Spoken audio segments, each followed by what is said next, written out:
Assalamu alaikum wa rahmatullahi wa barakatuh. Alhamdulillahi Rabbil Alameen. We are going to be continuing the journey and living with another builder of this nation. This time, the name is Meymune. Meymune bint al-Harith. Unique woman. And there is uniqueness in her, and especially in her marriage. So she was born and lived in Mecca.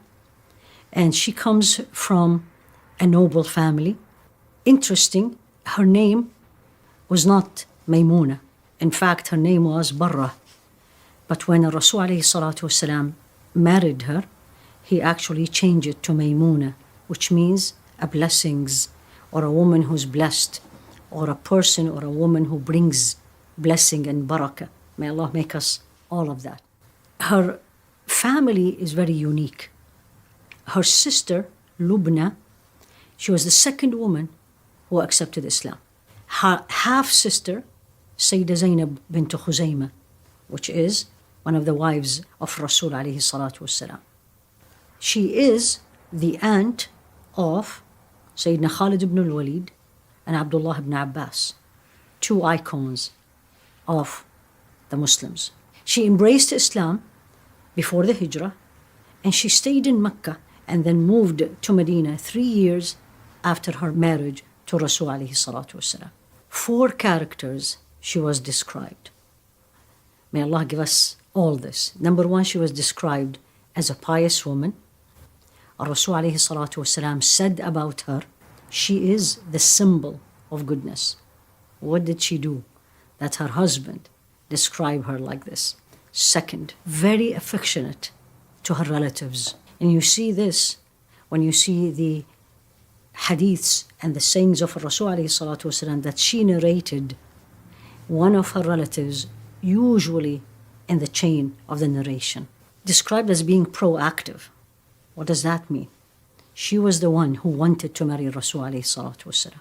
She, in fact, there's 3 stories or 3 possibilities.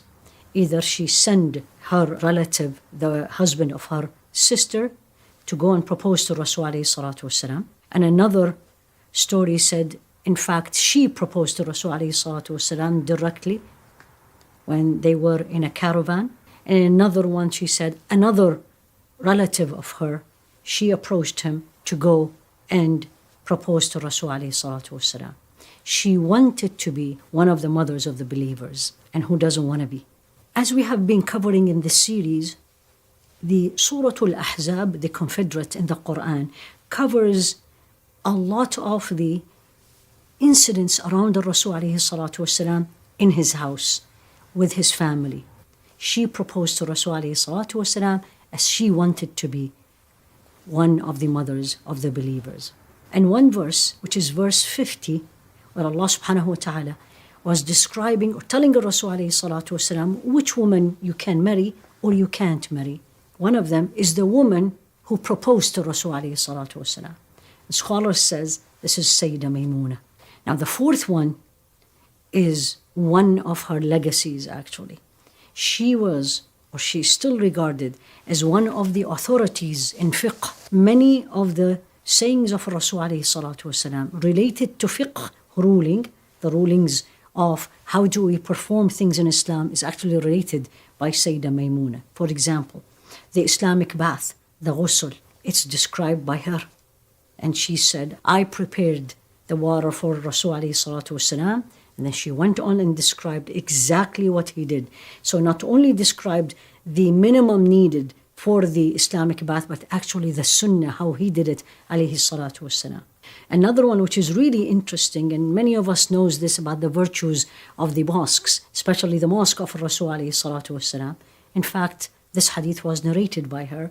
There is a woman in Medina who she was ill, and she said, if Allah subhanahu wa ta'ala cured me, I am going to go and pray in the Masjid al-Aqsa in Jerusalem.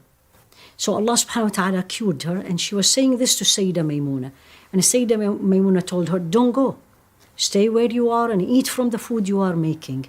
Rather, pray in the mosque of Rasul alayhi salatu wasalam, because I heard him saying, praying in my masjid, meaning the masjid of Rasul alayhi salatu wasalam, better than thousands times better than praying in any other mosque other than Al-Bayt al-Haram, the masjid in Mecca.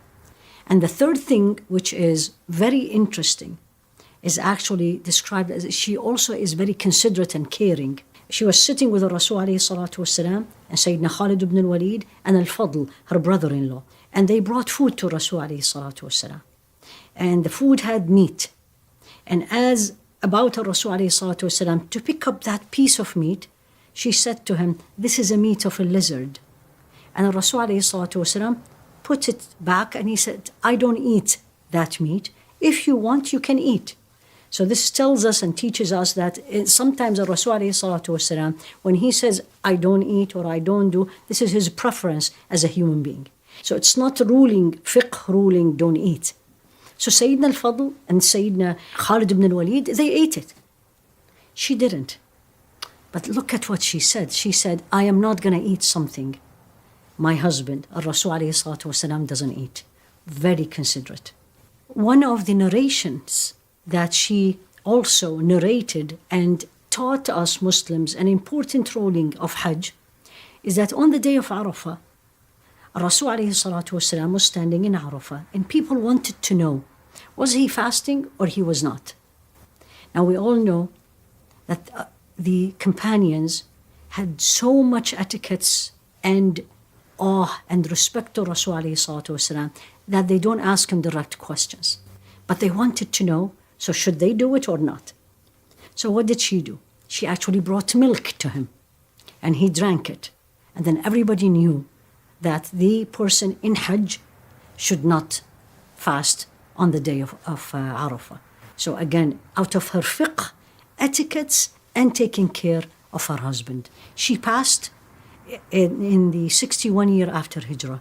Interestingly, she was not buried in Baqi' actually. She was buried in Saraf on the outskirts of Mecca. The most important thing that we all need to look and say to ourselves, what will people say about us after we die? And see what the Sayyidah Aisha, again, these are two women married to the same man, said about her after she died. So Sayyidah Aisha looked and says, "There is no more Meymune. By Allah, she was the most pious among us, and she was the most caring of her relatives." The reason she said she's the most pious, she was talking to herself, Sayyidah Aisha, saying, "Meymune is gone. Now you can do whatever you like, Ya Aisha." She was by Allah the most pious. Now you can imagine, Sayyidah Aisha, what did she do? Everything pleasing to Allah. Still or yet, Sayyidah Meymuna was like the person she looks up high to her in case there's something that needs to be done better. In her funeral procession, of course, her family were there. Sayyidina Abdullah ibn Abbas, the Hibr al-Ummah, the pen, the most knowledgeable man of Islam, was actually in her procession, and she was buried in the outskirts of Mecca. May Allah subhanahu wa ta'ala bless her. May Allah subhanahu wa ta'ala make us follow her footsteps and make us all builders